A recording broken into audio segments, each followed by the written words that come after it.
Hey folks, welcome back to another episode of Divine Independence. Come to you this week with a warning for your upcoming voting. Now, I know most folks did not make the early voting. I was one of them. I don't know how anybody gets to vote between the hours of 9 in the morning and 2 in the afternoon unless you're retired or jobless. And oddly enough, a lot of those folks just don't care anymore. Retirees, they're close enough to being checked out of this game, and the number one thing I hear from them is that won't be my problem. Well, I guess you're right.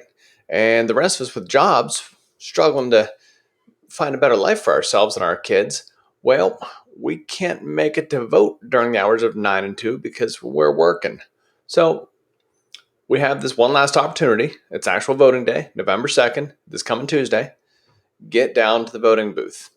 Now, we do have a couple of options, and it's from 7 a.m. to 7 p.m. are the legal voting hours. I'll tell you, this is one thing that's a real hot button issue that I am actually opposed to is all the restrictions on, well, I won't say all, a lot of the restrictions they have on voting. I don't understand why you can't drive through voting. I don't understand why you can't have Sunday voting. Doesn't make sense. Completely partisan issue. Have an ID to vote? I don't understand how you wouldn't have an ID to vote. If you have to be registered to vote by a certain date, how could you not have an ID then? Yep, got me scratching the back of my neck. I don't get it. Anyway, that's a complete separate issue. Now, something I do want to talk to you about here is proposition number 2, and that is the state constitution. I cannot figure out what they've got for the city or the county. Complete mystery, and I have no idea how you figure out other than just by showing up and then trying your best to make an educated guess on it once you're sitting there. And well, that's probably how a lot of slick crap gets through. So I'll tell you what I do. If I don't fully understand something, vote no. And here's just a supporting thought as to why you should also vote no on anything you don't understand. Let's see here. Oh, nope, I got the wrong screen up. Okay, so it is 91%. I'm getting this from Ballotopedia. 91% of all issues and on ballots in Texas are passed. Only 9% go down. 91%. I guarantee you there aren't 91% of issues, propositions on Texas ballots that are completely inconsequential to the public. I'll bet you most of them are pretty significant issues. Well, I shouldn't say most of them. Well, most of them are probably insignificant relative to the grander scheme of things. However, I'm sure there's more than 9% of them that are pretty significant. And this is why I'm bringing this up today is Proposition 2. What disallows, and the wording, I've actually got the newspaper clipping right here. I'm going to read to you. The constitutional amendment authorizing a county to finance the development or redevelopment of transportation or infrastructure in unproductive, underdeveloped, or blighted areas in the county. Well, that sounds all right, doesn't it?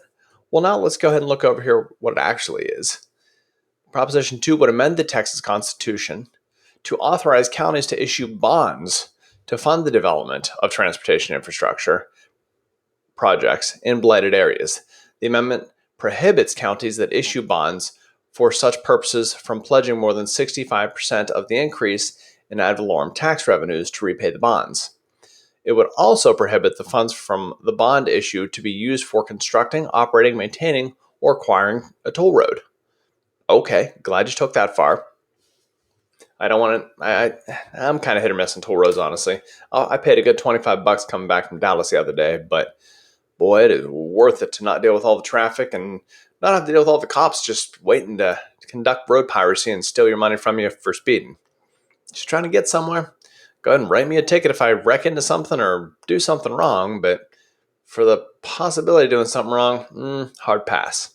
Anyway, this is just this has got to be the final step in the complete and total collapse of the United States economy. The point where you have to now enable the federal government, the state government, the city government, individuals, companies, banks, and then there's a whole bunch of stuff in between banks and the government. And now you want to allow counties to also take on debt for future growth. Sounds real unsustainable to me. And you know what this is going to do, though? We've got the store out by the Kalame store out here and out in county land anyway. They've got just approved 5 building lots there, and they're looking at doing several more out out here just a little bit to the northeast of Divine, if I've got my map right.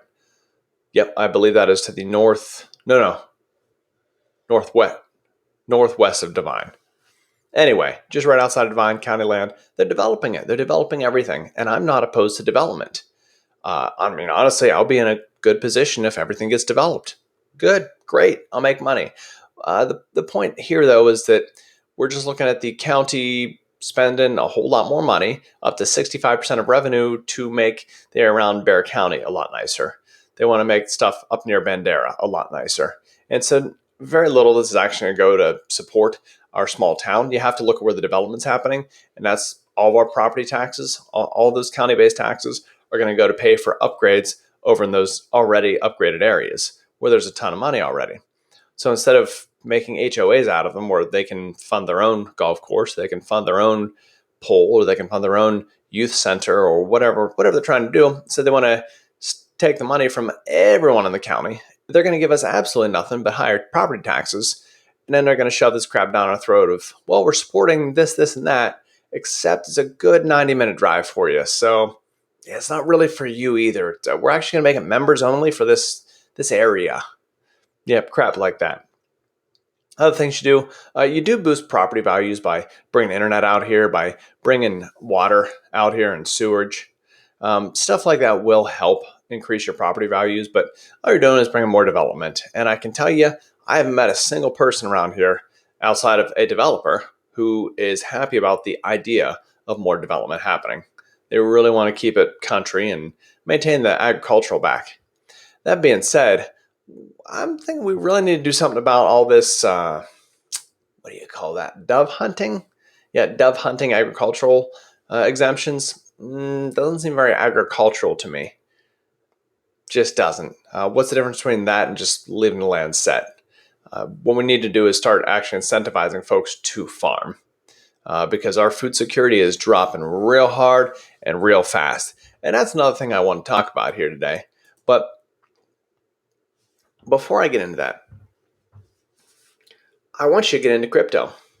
I know I said don't get in right now, prices are real high, but I'll tell you what, when you have stuff like this happening with the county, increasing taxes even more, it is all that much more important to starve them of that money. I'm not saying to break any laws or anything like that, but just like if I were to give you cash, I mean, granted, that new IRS code there that's trying to be pushed through of monitoring everything over $600 in and out of your bank account, well, that might do some damage to you. You might get more audits than you expected. But point being here, you need to think about this sort of thing. Are you tired of feeding the beast? Are you? That's it. If you want to keep feeding the beast, then keep on feeding the beast. If you love all the stuff your tax money is going to fund, keep doing that, because that makes a whole lot of sense. If you don't like it, then it doesn't make much sense. And Venmo, not quite the answer. It's easier than cash, I'll tell you that. I just went and bought a chicken coop today, actually.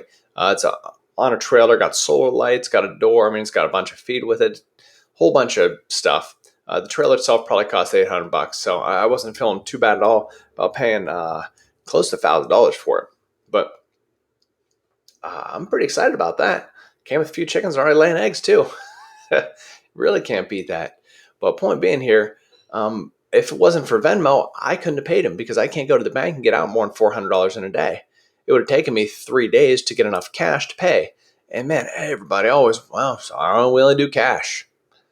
I don't understand. I was talking to my barber today as well, over there at Triple Eight Hair Salon. Only doing cash. My God, what year is this? And I'm not even going to entertain the thought that they're evading the IRS. They probably just don't want to deal with the computer systems. I mean, they're older folks. They probably just don't want to deal with the computer systems of getting a credit card system set up. And also they don't want to deal with the 6% off the top that most of those companies are going to charge you. Just do crypto, do Bitcoin, do Ethereum, do Litecoin, do any number of different cryptocurrencies. It can go right onto Coinbase. It's money in your account right there, right then. Also, the more we start accepting cryptocurrency, just generally, the better off we are. And then you can buy chicken from me, you can buy lamb from me with crypto. I can eventually start buying and feed from my feed mill there with crypto, and It's a step-by-step incremental sort of thing. I've offered to pay people 10, 20% more just if they would accept crypto, just because I believe in the thing. I believe in the way of handling money. And people say, oh, it's just magic internet money. It could disappear. No, no, it can't. See, I heard a really, really good analogy about that today. It's actually something I recommend everyone check into. It's a podcast called Business Wars. I'll see if I can find it and post a link to it in the show notes. But I listened to it on a different podcast thing. It's kind of a pain to share. But anyway, Business Wars podcast talked about crypto. If you try and take my crypto or spend extra crypto or double spend the same dollar essentially, if you will, in crypto twice, or you try and take someone else's, you're essentially creating a block, a transaction that it's kind of like Legos. And that three prongs doesn't fit into these three prongs anymore. And they'll fit together. And that's how you get the security part there. It's just, you can do whatever you want in your block, but it doesn't fit into the other blocks because those Legos aren't the same anymore. And now they just don't fit together. And you've got computers all across the world making money off of transaction fees. And they're also being paid rewards just to run computers that think of NASA level problems like math problems. And first one to solve that gets a reward. And all of them work together then to ensure that all those Legos fit together. If all of them have the same Lego and your Lego doesn't fit, your Lego doesn't go in. And that's what gives you security to know that your money is still going to be there. But it also happens very, very quickly. And thanks to some upgrades in just Bitcoin in general, you can actually spend money very quickly. Dare I say instantly, within seconds, can be from me to you. Safe, secure, and fast. That's the most important thing. Super cheap. You don't need to worry about these 5 and 6% transaction fees anymore.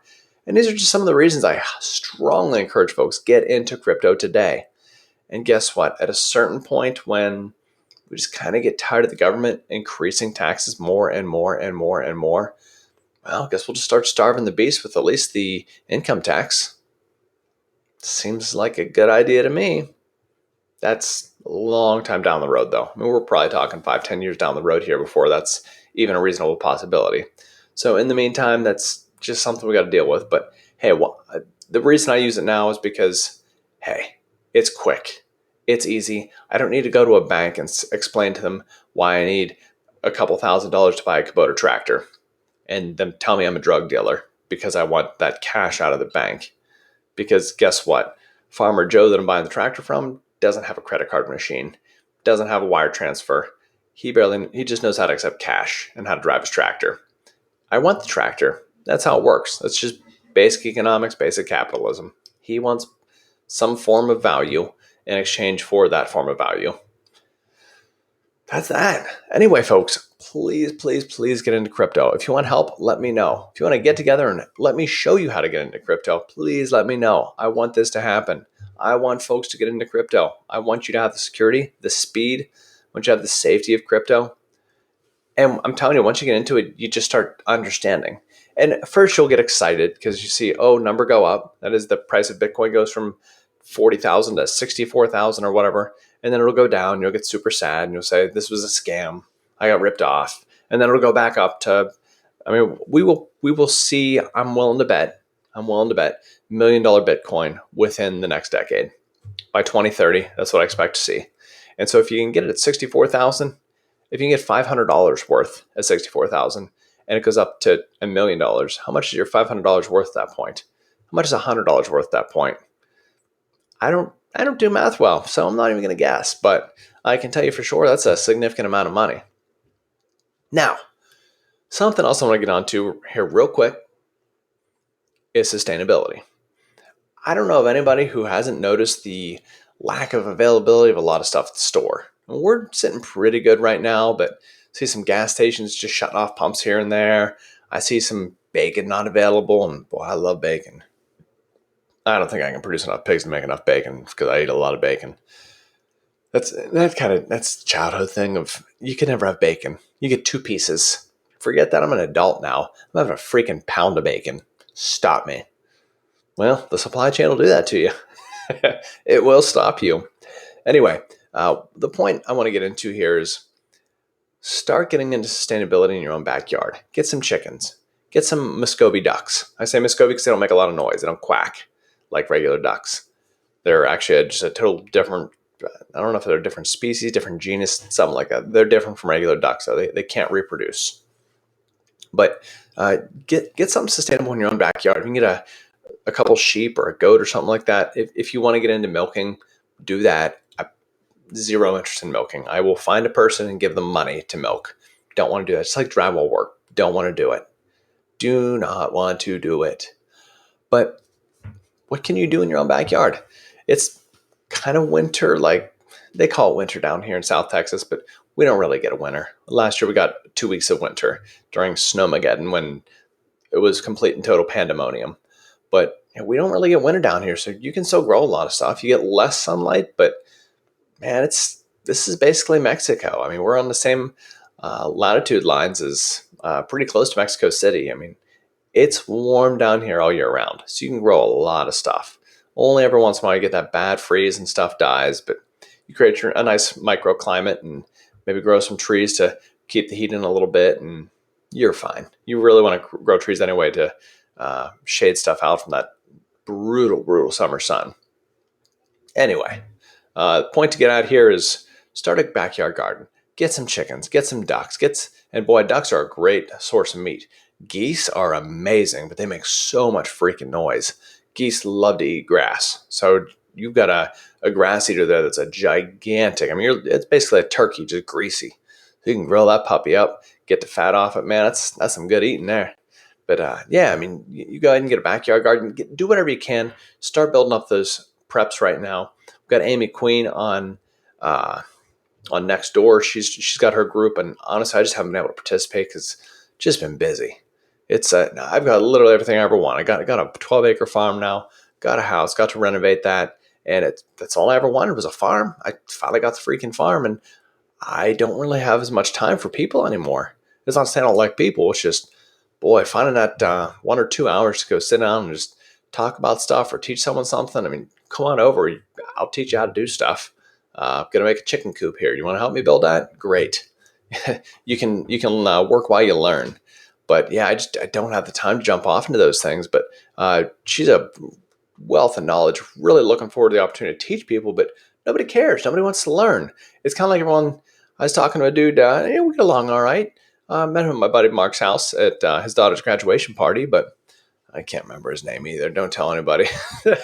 I met him at the barbershop today. I said, "Hey, Josh, how you doing? How are your goats or your sheep doing?" Like, I'm sorry, I have no idea who you are.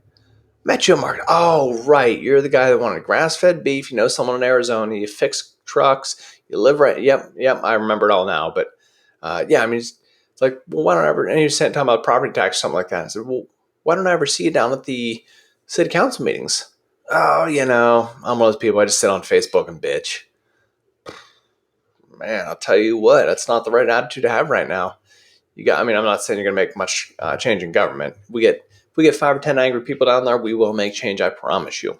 But he kept talking about wanting to get a cow. So, all right, well, I know a guy you can buy it from. Let me know if you want the number. I'm not one to go out of my way to give the information if you don't seem like you want it. And I don't have a butcher for you right now because Divine Meat Company shut down for deer season. So they won't be doing anything until the end of deer season except doing deer. And then the barber says she knows a guy who will do butchering and all that stuff. Tells her sister to write down the phone number and sets it on the counter. And you can tell he's not real interested in it. He wants to talk about it. I don't get it. I don't talk about it unless I'm going to be about it. But it's a lot of folks. They don't want to get involved in that stuff. They don't want to really take any steps because they're not uncomfortable enough. The problem is when you get so uncomfortable, that's when you get real desperate, and it's usually just too late. So those are the things we need to look at here. What can we do now before it gets too late? In fact, maybe I might get Amy on here, and we might just do a whole episode on preparedness and kind of the best way to start, especially down here in South Texas. Maybe some backyard stuff or something like that. Not real sure, but something I'm thinking about doing here. I'd like your feedback. Tell me what you folks think. Anyway, with that, we're coming up on 20 minutes here. I want to keep it short. With that, folks, check me out on Float, Josh R. You can. I strongly encourage you to check us out on Library instead of YouTube, but I get it. Sometimes Library can be a little bit slow. But anyway, check out the video. Check out our my float there. Check out CoinMarketCap. That's the best place to start looking at just how much does this crypto stuff cost. If you want to start learning more about it, then I'd say go on over to Coinbase. I've got a link for Coinbase in there. It's a referral link, so if you buy $100 worth of crypto, we both get $10 free. But check out CoinX if you want to get into trading. If you want looking to up your game a little bit there, do not go to Robinhood, please. Don't go to these stock trading apps. You don't even own the crypto at that point, and you're always trading at a disadvantage. If you're looking for any of the city websites, I got those links in the show notes as well. And with that, folks, that's all I got. Please take it easy and have an absolutely wonderful week as you go to vote from 7 a.m. to 7 p.m. this coming week, Tuesday. Oh, and I forgot to tell you where the voting locations were. So before I close out here, let me bring that up. So we've got, let's see here. Would you believe October the 18th to the 22nd, they actually did have voting 8 a.m. to 5 p.m. Oh, and the 25th to the 29th, I had no idea, depending on your residence. I thought it was all 9 a.m. to 2 p.m. Anyway, let's see here. Tuesday, Election Day, November the 2nd, 7 a.m. to 7 p.m. You can do it at the Medina County Courthouse Annex. That's on 1300 Avenue M, room 110 Hondo. You can do it at the Medina County Precinct 2 Annex Building. That's 8366 FM 471 South in Castroville. The Dr. George S. Woods Community Center on 200 East Hondo here in Devine. And the Election Day, those were early voting locations. Those are all closed up. Let's see here, Election Day locations. You've got Hondo Public Library, South Texas Regional Training Center, Medina County Precinct 2 Annex. You've got the Community Center here in Devine, Dehanis Community Center, First Baptist Church in Natalia, and the Mico Volunteer Fire Department in Mico. All right, folks, I will post that, the link to that. Here's what, weird enough, it's on Facebook. Don't really know why, but I'll post a link to that so you can find it. And with that, folks, have an absolutely wonderful week as you go out and vote and hopefully make this a more free Devine.